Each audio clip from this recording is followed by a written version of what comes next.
Integrity. இப்போ இதெல்லாம் சொன்னதுக்கு எல்லாத்தையும் தலைகீழான மாற்றம். இன்டெகிரிட்டின்னு இவ்வளவு படிச்சிருந்தாலும், இவ்வளவு அனுபவம் இருந்தாலும், இவ்வளவு உழைச்சிருந்தாலும், இவ்வளவு ஞானம் இருந்தாலும், இவ்வளவு கடுமையான உழைப்பு இருந்தாலும், பணம் இருந்தாலும், சிஸ்டம் இருந்தாலும், டெக்னாலஜி இருந்தாலும், மார்க்கெட் இருந்தாலும், ஒன்றே ஒன்று இல்லைன்னா இது எல்லாம் தூளாயிரும். அதுதான் நேர்மை.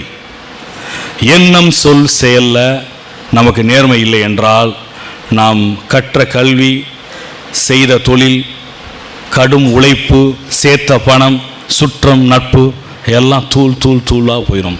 ஸோ இன்டெகிரிட்டி இஸ் எல்லாத்த விட முக்கியம்.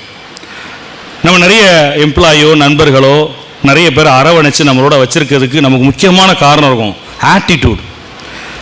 எம்ப்ளாயி எடுப்போம், எம்ப்ளாயி ப்ராப்ளம் சொல்லுவீங்க. நான்லாம் எப்படி எடுப்பேன்?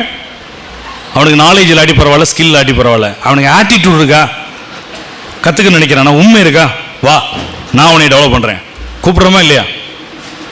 நம்பிக்கையான தான் கூட வச்சுக்கிறோம். நம்பிக்கையான ஆள், அவனுக்கு ஆர்வம் தான் வச்சுக்கிறோம். படிக்காட்டி பரவாயில்ல, அவனுக்கு தெரியாட்டி பரவாயில்ல, ஆனால் அவனுக்கு ஆர்வம் இருந்தால், உண்மை இருந்தால் அவனை வச்சுக்கிறோம். அப்போது எல்லாத்த விட முக்கியம் இன்டெகிரிட்டி, நேர்மை வேணும்.